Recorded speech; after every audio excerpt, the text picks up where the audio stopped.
losses, mark the word significant losses, for the year under audit. Whereas the net loss from the previous financial year has reduced by 26.5%. It remains a matter of concern and grave concern to us that we continue making losses, and the losses we are making are in billions of money. I think this time the losses we made are to the tune of 237.8 billion. And one, tell us why we are making losses. Two, efforts in place. Three, how can we be of assistance? Four, are you the problem? Thank you. Mr. Chairman, can I ask something? The other side. But an airline is not like a supermarket. So this company itself should be able to tell us when you were there supposed to make profit, because you have sunk in capital, you have sunk in a lot of money. At what time were you supposed to make profit? That's very important, Mr. Chairman. Secondly, did Uganda invest in the airline to look at cash returns, or there are some other benefits? And you overruled on that. So what contribution do they make to the economy also is very important. Yeah, the contribution to the economy. Yeah. Yeah, I know where the question is coming from, but the first is you made a disclaimer. And now for those of us who studied disclaimers in depth, they do not take away liability. Because they do not extinguish liability. We are looking at loss. They limit liability. They are not extinguishing clauses. They are exemption clauses. Okay. So let her answer my questions. Thank you. Yours may wait. Thank you. Please answer. Chair, we note that the loss was also significantly reduced. And you asked a very pertinent question: what did we do and what can we do? And you also asked a question on how can you help, or whether we are the problem. So I'm going to answer them concurrently, Chair. Chair, the largest contributor to our losses is highly fuel costs, followed in this financial year, followed by depreciation, and then what we call crew allowances. These have had a significant impact on our operational performance. Chair, mark my words, I said largest contributor. Now, the other costs we put them in two tranches. We have direct costs and we have indirect costs. So you asked a question, or the honorable members asked, when the government has put in a lot of money, we have losses. And Chair, the things we are doing internally, and which significantly brought down the cost, the losses, is we are working hard to manage our costs. We're renegotiating contracts.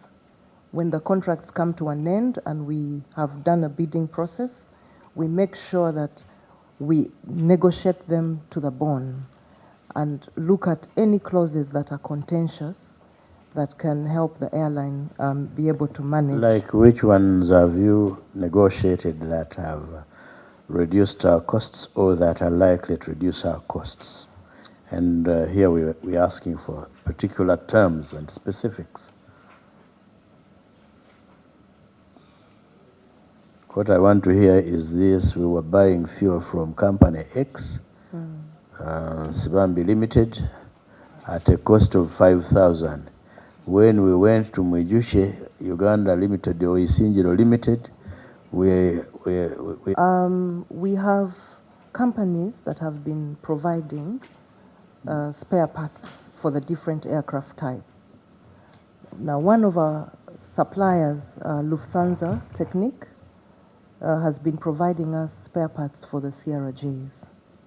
But they have now informed us they will not continue to support the CRJ as an aircraft. And that means we had to go back into the market and look for companies that can support that aircraft. And Chair, we have noticed a significant reduction. One of the companies we've approached is an American company, which has given us a significant reduction, will give us of about $100,000 a month. Because with Lufthansa and other spare part suppliers, we have to pay a monthly retainer. So this will enable us not to Retainer? Yes, sir. For colleagues, retainer means that for you to be there ready to support us, we are paying you this much, irrespective of whether you supply or not. I hope my understanding is correct. Yes, yes, sir. Okay. Yes, sir. So that's one of them, sir. Before that, you know, it started from fuel. Would you be in a position to tell us, have you negotiated and come to conclusion, or you're still negotiating? Chair, we will answer that in two-pronged, right? Yes. So let me first conclude on the matter Okay. of the different mitigation measures. Mitigation or leakages? No, mitigation to manage our costs in order to reduce our loss. Yes, mitigation comes with the leakage, where the leakage is coming from and the mitigation. Okay, sir. So, yeah. Okay, sir. Honorable, one of the other strategies we've had is self-handling. Uganda Airlines, when we started in 2019, we were using other suppliers. We had Enhance at the time, and now DAS, and then at one point we also worked with Menzies. We still do on the cargo side, but we since started our own self-handling project. So we were able to save some money, about $250,000, roundabout, because we were paying for equipment hire, a lot of things, but at a bulk in a big way. That is by employing your own people to do We that. employed our own people, we have our own equipment, so we manage our own processes, Chair. Does that take into account the other associated costs like insurance, pension, gratuity, sir. eventually, workers' compensation? Do you take into account all that? Yes, we do, sir. So really, what happens with these handling companies? You're charged if you delay, you're charged if you make changes to your schedule, you're charged for every little thing. Now, because we're handling ourselves, we get to absorb some of these charges that would have come to us, Chair. Okay. The other one is what we call AMO. AMO is the Approved Maintenance Organization. It's like it's a project where we handle our own aircraft in terms of maintenance. So we have a team of engineers. Some of them have come back, they are Ugandans, most of them have returned back home, and we work on the CRJ. They maintain the CRJ. And in the past, Chair, we had Samco. Samco was a supplier that was handling our CRJ maintenance. When the contract ended, we took it on and got approval from CAA. Chair, we saved about 2 million euros annually from that process. So, Chair, this gives you an idea that we are working hard to manage our losses, Chair. You asked a question.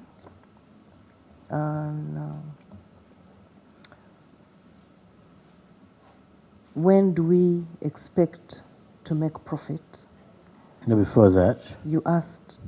yeah, yes, Honorable Kuzer asked that question. Why the losses? Why the losses? is That the I've question. explained in the costs. Partly, Now, the other yes, costs but we have. tell me about the CRJs. Yes, sir. And their spares and maintenance. Yes, sir. What is the trouble with dealing with the manufacturer? And probably the people who negotiated the purchase. Yes, sir. Wouldn't we have catered for that in the negotiations? I mean, maintenance, supply of spares, and so on and so forth. Okay. Are there still a production of CRJs? globally? Thank you, Honorable, for your question. To answer the last part, no. The CRJ is no longer in production. And Bombardier sold to Mitsubishi everything to do with CRJ. And indeed, you've asked an interesting question that, yes, we do have challenges with these spares. And the challenges come in the fact that the global market is undergoing supply chain challenges. For example, there's a new phenomenon that we call hoarding. It's known mostly in fuel or if you're having economic issues. So these spare parts are hoarded. And we have processes internally to be able to release, for example, what we call an AOG is an aircraft on ground, has specific timelines it should be on ground. Depending on whether you'll be able to find the spare part or if the team has also been able to troubleshoot and find out the problem within that time frame, then you don't need to involve external. So under normal circumstances, it should be at least 72 hours, normal circumstances.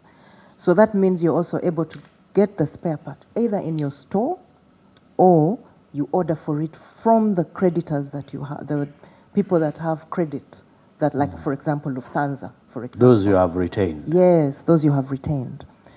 Sometimes, Chair, we find that we don't have, those spare parts are not available because they are hoarded. And by the time you process the monies and the price has gone up because someone else has picked it up. So yes, we do have a challenge with spare parts, and it's a huge challenge, and especially Did when... you participate in the sourcing for these aircrafts? No, Chair, we didn't. Who participated in the negotiations, I mean in the procurement? Chair, there was because if there is no production globally now, it means that, yes, there is a problem with the team that negotiated or that procured.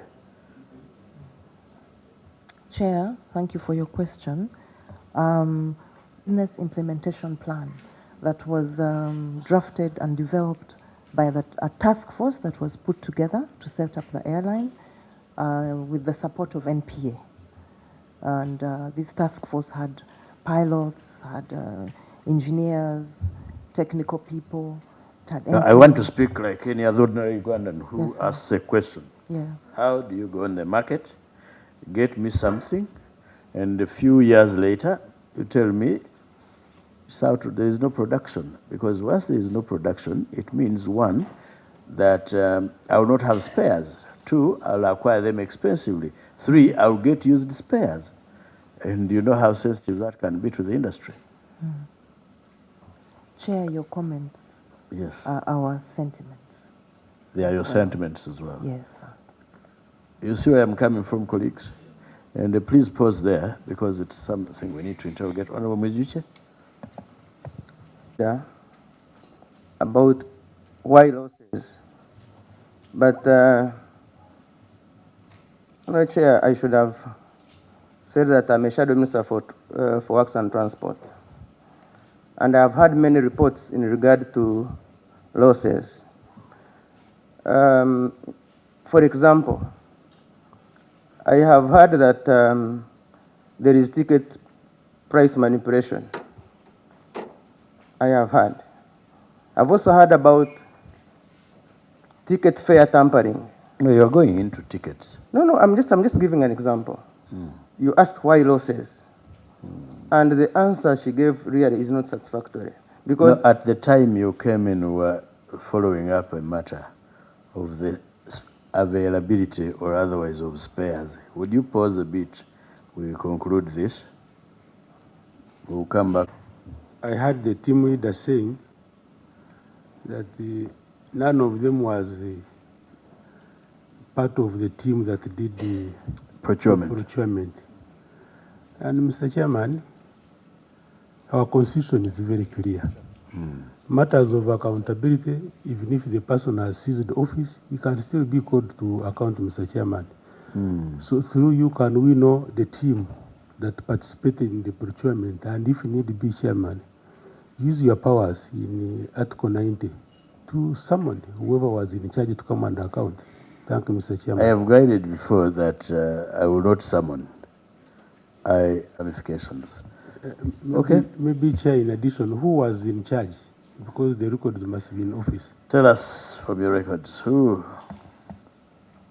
Chair, at the time, the CEO of the company was Ephraim Bagenda. Bagenda. Yes, Ephraim Bagenda.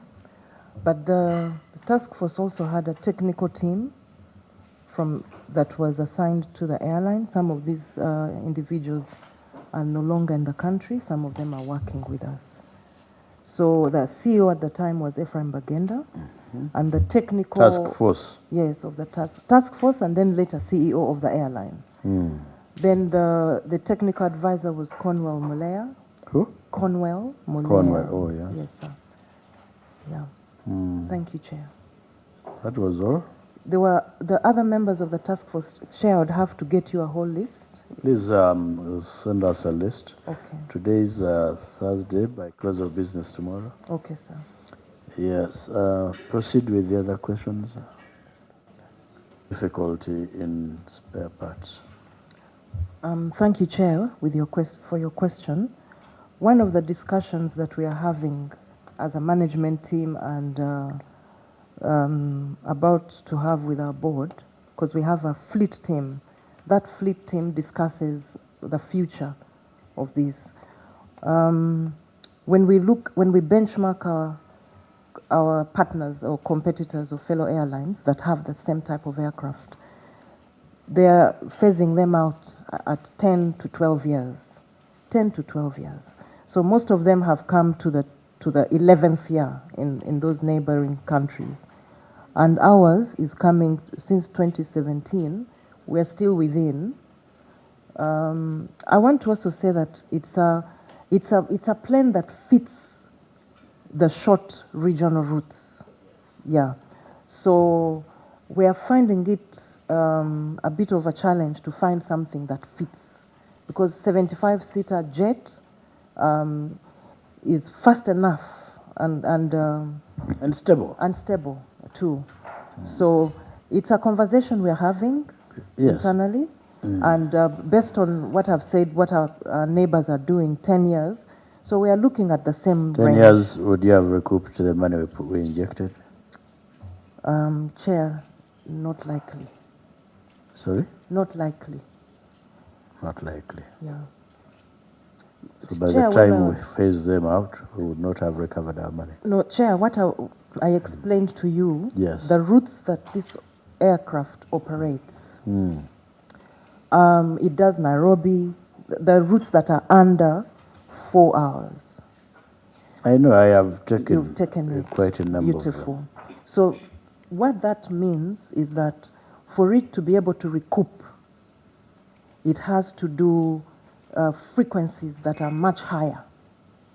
And we've been trying to do that. But we've also noticed that the more we push it, the more it starts to get like your car. Actually, you accelerate the depreciation. Yes. That's the word. That's the word. So for that reason, we will not recover. As we discuss, we'll As be an able... investor, I also want to hear the word profits are growing. So that's a good one, Honorable Chair. So as we discuss, we'll be able to give you answers to that comment you've just made. We look at it more as break even. So we ask ourselves, when will Uganda Airlines break even? Break even is where our revenues and our costs are at par, or where I would say that the profit and loss is at par, meaning that we are making enough revenue to pay our costs. We might not necessarily have profit, but we are meeting our expenses. Chair, the airline doesn't have only a good story. We also have some challenges. We have numerous challenges with our fleet. As we expand, you realize that the fleet we have, the 4 Sierra Js and the 2 Airbus, have a discordance in terms of capacity. So the Sierra Js are unable to operate the routes that are beyond a certain hour. So that means that on some of these operations, we limit the number of passengers so we don't operate optimally. And that is why government has been gracious to approve some mid-range aircraft. And we're having those discussions with our Ministry of Works and Transport as well as Ministry of Finance for a time when we will be able to, they will start to make these payments. We've also developed a 10-year strategy, which is in five. I thought you had given us timelines of acquiring them being September this year. No, sir. They go according to the slots that the manufacturers give you. Because after pandemic, there was the COVID pandemic, there was a rush to make orders. So many of the big airlines have made orders as much as 100 or 200 aircraft. So us, the small ones, when we come, actually, as a matter of fact, our slot is 20. We are a big airline. Thank you for the correction, Are we Honorable. not the biggest in Uganda? Yes, in East Africa, probably. Yes. Thank you, Honorable. So, By the way, Yes, you are the most efficient, thank you, Honorable. notwithstanding the other troubles. You are the most efficient in the region. Thank you, Honorable. Thank you. Yeah. So, like I was saying, Honorable, that the slots we have for the aircraft is 2030, 2031. But that's tentative. It's dependent on when payments can be made. So these are the conversations we are having. Yeah, so Chair, that was the preamble I wanted to give you to enable us to start off. Thank you. Oh, procedure. Procedure Itungo, procedure then Honorable Gaffer. I'm a member of Parliament for Kashara South in Imbara District. Chair, I want to welcome the team and I want to appreciate the submission. But Chair, in your submission, I was expecting you to talk about the routes we operate, because my people in Obudo, Busiro, and the other parts, they may want to know which routes are we operating as Uganda Of course, the Airlines. Kashari people may not be interested in that. Chair, that is one. Then, Chair, me as a farmer from Kashai, I want to know which route is a Who cash carry cow. cows. Yes, Chair, there must be a cow that milks for the other routes. So which route is profitable in terms of whatever? Is the route profitable. is yes. Then, Chair, I also want to know the issue of visas. You know, this, especially the route to UK. The issue of visas, getting a visa to UK is like getting a horn from a dog. So how are you looking at the issue of visas to UK vis-a-vis the profitability of that route? Thank you, Mr. Chairman. But because it was not a procedural issue, it was just smuggled. Okay. But yes, Thank you, let her Chair. respond. Thank you, Honorable, for the London being the newest. Yeah. So we operate two sets of routes. We have the regional routes. We fly to Nairobi, Mombasa, Zanzibar, Dar es Salaam, Kilimanjaro, Juba, Mogadishu, Bujumbura, South Africa, Johannesburg, Kinshasa. Those are the regional routes. Now, those routes are operated by the CRJ. Then there's Lagos and Abuja. Then there's Lusaka and Harare. Those are operated with a mix of a CRJ and an aircraft A320, and sometimes the A330, which is the Airbus. Then the long-haul routes, we fly to Mumbai, Dubai, and London. Chair, the Honorable asked about the profitable routes. I would not call them profitable as such, but I would say the routes that are promising and making revenues for us. Nairobi is our first route, followed by Juba, followed by Mogadishu. And we see Kinshasa coming up, as well as London coming up. But London is really, because of the high season now, we see a lot of uptake out of London for the past 2 months.